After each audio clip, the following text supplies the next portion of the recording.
Assalamualaikum warahmatullahi wabarakatuh. Saya Sukma Nuria Fajrin, NIM T 2018-3062 dari kelompok 1, kelas MPI C2. Di sini saya sebagai pemateri pertama yang akan menyampaikan pengertian laboratorium pendidikan. Laboratorium sendiri diartikan sebagai suatu tempat yang digunakan untuk percobaan, penyelidikan, penelitian, dan sebagainya yang berhubungan dengan ilmu fisika, kimia, biologi, dan ilmu yang lainnya.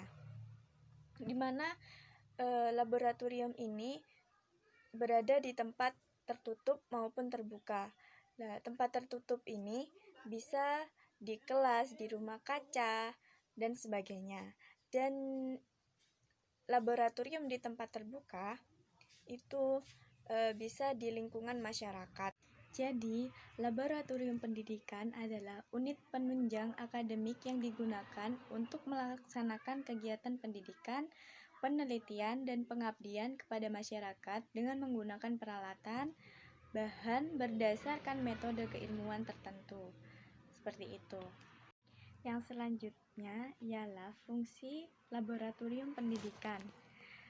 Secara garis besar, fungsi laboratorium pendidikan yaitu yang pertama, memberikan kelengkapan bagi pelajaran teori yang telah diterima oleh pelajar atau oleh peserta didik.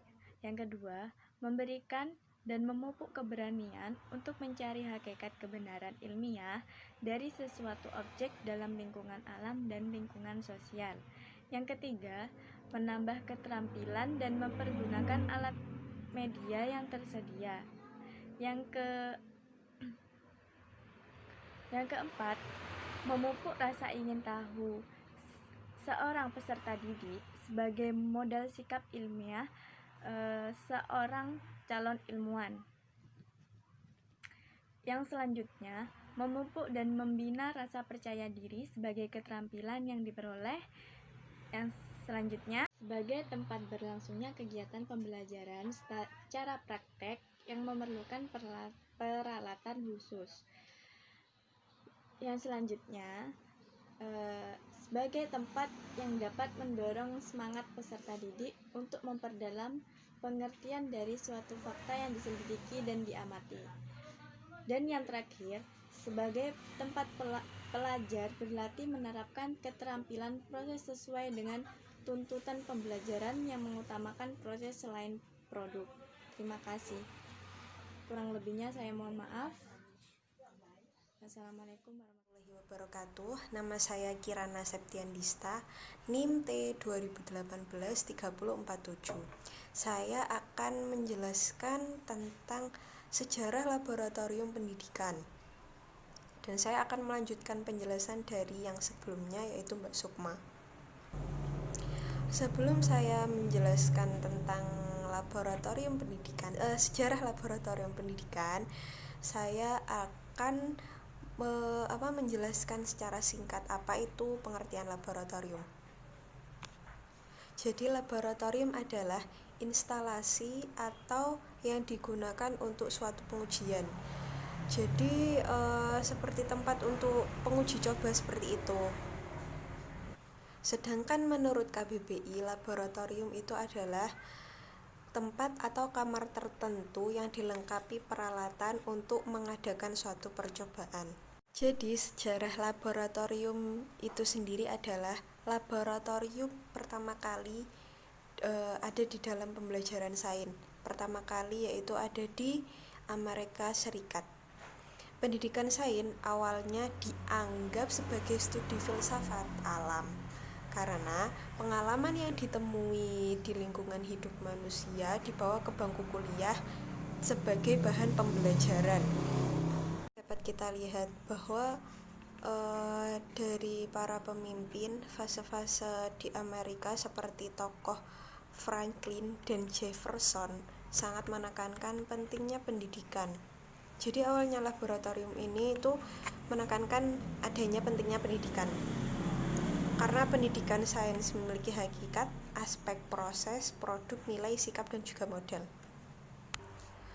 Awalnya, pendidikan yang menggunakan laboratorium dan metode laboratorium tidak digunakan di Amerika Serikat sampai pertengahan abad ke-19. Sejarah pendidikan laboratorium memberitahu kita tentang perkembangannya.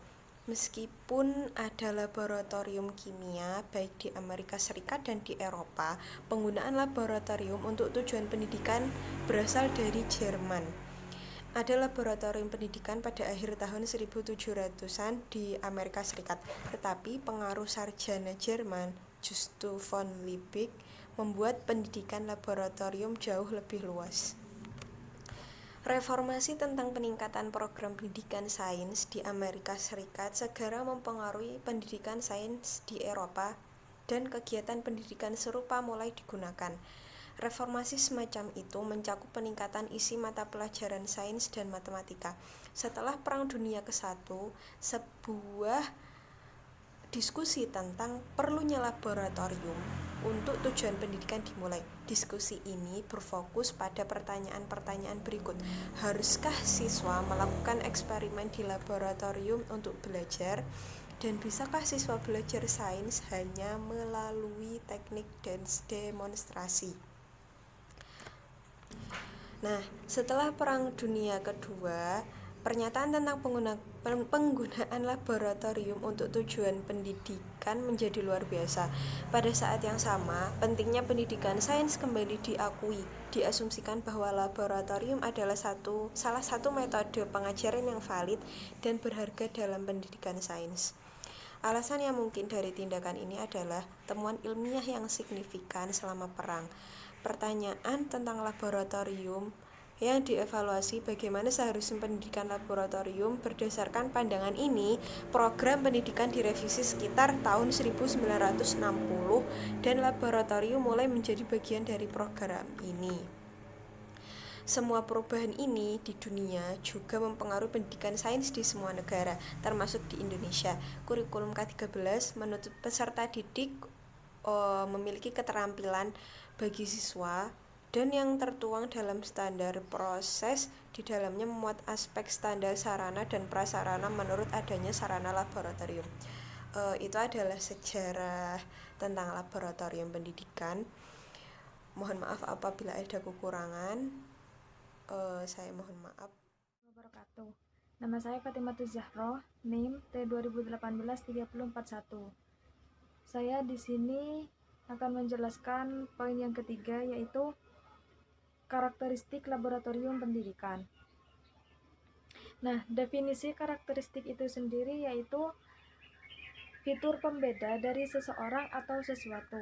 Karakteristik itu merupakan kualitas tertentu atau ciri yang khas dari seseorang atau sesuatu. Di sini karakteristik dari laboratorium pendidikan ada 6. Yang pertama,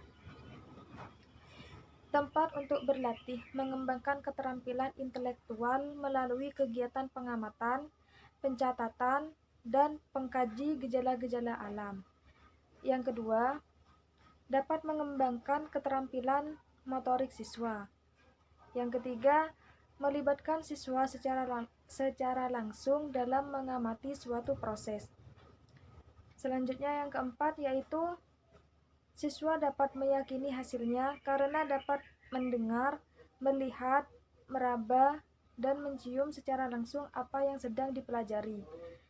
Yang kelima yaitu siswa akan mempunyai kemampuan dalam mengelola alat, mengadakan percobaan, membuat kesimpulan, menulis laporan, dan mampu berpikir analisis.